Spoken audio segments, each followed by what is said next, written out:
പശ്ചിമേഷ്യയിൽ നിന്ന് വരുന്നത് വെറുമൊരു യുദ്ധവാർത്തയല്ല, മറിച്ച് ലോക ഭൂപടത്തെ തന്നെ മാറ്റിമറിക്കാൻ പോകുന്ന അതിഭീകരമായൊരു നീക്കത്തിന്റെ വിവരങ്ങളാണ്.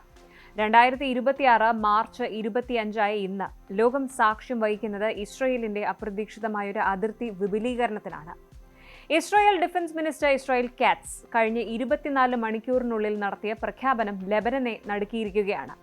തെക്കൻ ലെബനനിലെ ലിറ്റാനി നദി വരെ ഇസ്രായേൽ സൈന്യം തങ്ങളുടെ നിയന്ത്രണത്തിലാക്കുമെന്നാണ് ഔദ്യോഗിക പ്രഖ്യാപനം.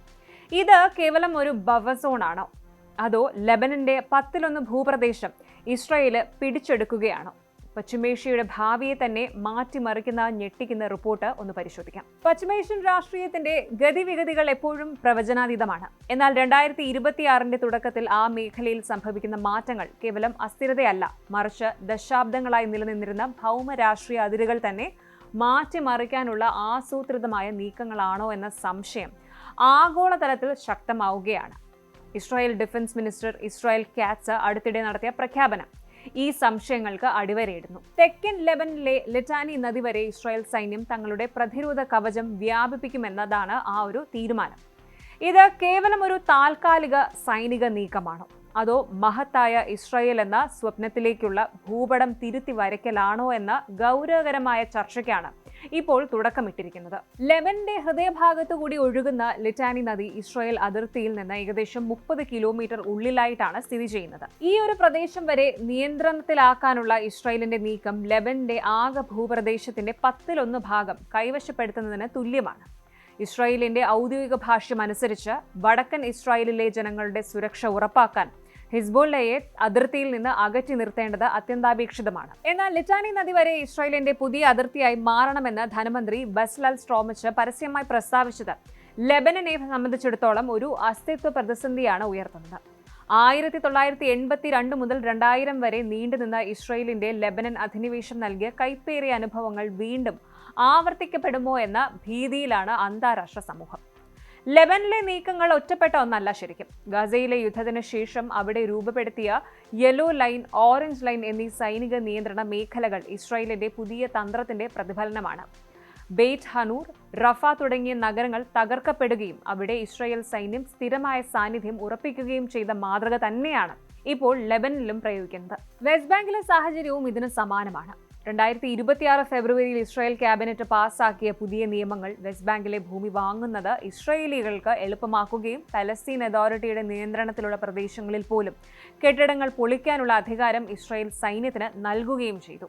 ഇതെല്ലാം സൂചിപ്പിക്കുന്നത് പ്രതിരോധം എന്ന മറവിൽ നിശബ്ദമായ അതിർത്തി വിപുലീകരണം നടക്കുന്നുണ്ട് എന്നാണ്. പ്രധാനമന്ത്രി ബെന്യാമിൻ നെതന്യാഹു പലപ്പോഴും ആവർത്തിക്കുന്ന ഒരു കാര്യമാണ് പശ്ചിമേഷ്യയുടെ ഭൂപടം മാറ്റിമറിക്കുക എന്നത്. 2026 ഫെബ്രുവരിയിൽ ഇറാന്റെ പരമോന്നത നേതാവ് ആയത്തുള്ള അലി ഖമേനിയുടെ വധത്തിന് പിന്നാലെ ഇറാനുമായി നേരിട്ടുള്ള യുദ്ധം ആരംഭിച്ചതോടെ ഇസ്രായേൽ തങ്ങളുടെ തന്ത്രപരമായ ആഴം വർദ്ധിപ്പിക്കാനുള്ള അവസരമായി ഇതിനെ കാണുന്നു. ശത്രു രാജ്യങ്ങളെ സൈനികമായി തകർക്കുക എന്നതിലുപരിയായിട്ട് അവരുടെ അതിർത്തികൾക്കുള്ളിലേക്ക് കയറി സൈനിക മേധാവിത്വം ഉറപ്പിക്കുകയും അത് ദീർഘകാലത്തേക്ക് നിലനിർത്തുകയും ചെയ്യുക എന്നതാണ് ഇസ്രായേലിന്റെ പുതിയൊരു ശൈലി. ഇതിനായി അമേരിക്കയുടെ ശക്തമായ പിന്തുണയും അതുപോലെ ഡൊണാൾഡ് ട്രംപിന്റെ പുതിയ ഭരണകൂടവുമായുള്ള അടുത്ത ബന്ധവും ഇസ്രായേലിന് മുതൽക്കൂട്ടാകുന്നുണ്ട്. ഇറാനുമായുള്ള യുദ്ധം അവസാനിക്കുമ്പോഴും ഇസ്രായേലിന്റെ സുരക്ഷാ വലയത്തിന് കീഴിലുള്ള ഭൂപ്രദേശം ഇരട്ടിയാകുമെന്നാണ് രാഷ്ട്രീയ നിരീക്ഷകർ വിലയിരുത്തുന്നത്. ഇസ്രായേലിന്റെ ഈ നീക്കത്തെ ജീവൻ മരണ പോരാട്ടം എന്നാണ് ഹിസ്ബുള്ള വിശേഷിപ്പിക്കുന്നത്. തങ്ങളുടെ മണ്ണ് വിട്ടു നൽകില്ലെന്ന് പ്രഖ്യാപിച്ച ഹിസ്ബുള്ള ഇസ്രായേലിലേക്ക് ഡ്രോണുകളും മിസൈലുകളും ഉപയോഗിച്ച് നിരന്തരം ആക്രമണങ്ങൾ നടത്തുന്നുണ്ട്. എന്നാൽ ലെബനന് ഉള്ളിൽ തന്നെ ഹിസ്ബുള്ളയ്ക്കെതിരെ ശക്തമായ വികാരം രൂപപ്പെടുന്നു ശ്രദ്ധേയമാണ്. ഇറാന്റെ താൽപര്യങ്ങൾക്കായി ലെബനനെ യുദ്ധത്തിലേക്ക് തള്ളിവിട്ടു എന്നാരോപിച്ച് ലെബനീസ് സർക്കാർ ഇറാന്റെ അംബാസിഡറെ പുറത്താക്കിയത് വലിയ വാർത്തയായിരുന്നു. ഹിസ്ബുള്ളയെ നിരായുധീകരിക്കാൻ ലെബനൻ സൈന്യത്തിന് കഴിയാത്തത് ഇസ്രായേലിന് തങ്ങളുടെ അധിനിവേശം ന്യായീകരിക്കാനുള്ള കാരണമായി മാറുന്നു.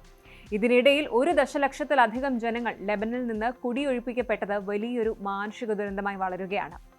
ഇസ്രായേലിന്റെ ഭാഗത്തു നിന്ന് നോക്കുമ്പോൾ ഇത് തങ്ങളുടെ നിലനിൽപ്പിനായുള്ള പോരാട്ടമാണ്. ഒക്ടോബർ 7 ആക്രമണത്തിന് ശേഷം ഒരിക്കലും തങ്ങളുടെ അതിർത്തിക്കടുത്ത് ശത്രുക്കളെ അനുവദിക്കില്ല എന്ന ദൃഢനിശ്ചയത്തിലാണവർ. എന്നാൽ ഒരു രാജ്യത്തിന്റെ സുരക്ഷ മറ്റൊരു രാജ്യത്തിന്റെ ഭൂമി കൈവശപ്പെടുത്തിക്കൊണ്ടാവണമെന്ന നയം അന്താരാഷ്ട്ര നിയമങ്ങൾക്ക് വിരുദ്ധമാണ്. ഫ്രാൻസ് ഉൾപ്പെടെയുള്ള യൂറോപ്യൻ രാജ്യങ്ങൾ ഇസ്രായേലിന്റെ ഈ അതിർത്തി വിപുലീകരണത്തെ ശക്തമായി എതിർക്കുന്നുണ്ട്.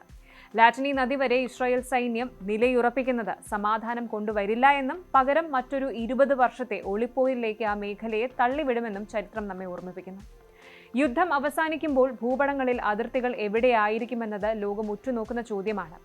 ഒരു രാജ്യത്തിന്റെ പരമാധികാരവും മറ്റൊരു രാജ്യത്തിന്റെ സുരക്ഷാ ബോധവും തമ്മിലുള്ള ഈ പോരാട്ടം പശ്ചിമേഷ്യയുടെ ഭാവി തന്നെ മാറ്റിമറിച്ചേക്കാം. ഇസ്രായേലിന്റെ ഈ വിപുലീകരണ തന്ത്രം മറ്റ് അറബ് രാജ്യങ്ങളെ എങ്ങനെ ബാധിക്കുമെന്നും ഇറാന്റെ പുതിയ നേതൃത്വം ഇതിനോട് എങ്ങനെ പ്രതികരിക്കുമെന്നും വരും ദിവസങ്ങളിൽ വ്യക്തമാകും. കൂടുതൽ വാർത്തകൾക്ക് News 18 Keralam YouTube channel subscribe ചെയ്യുക.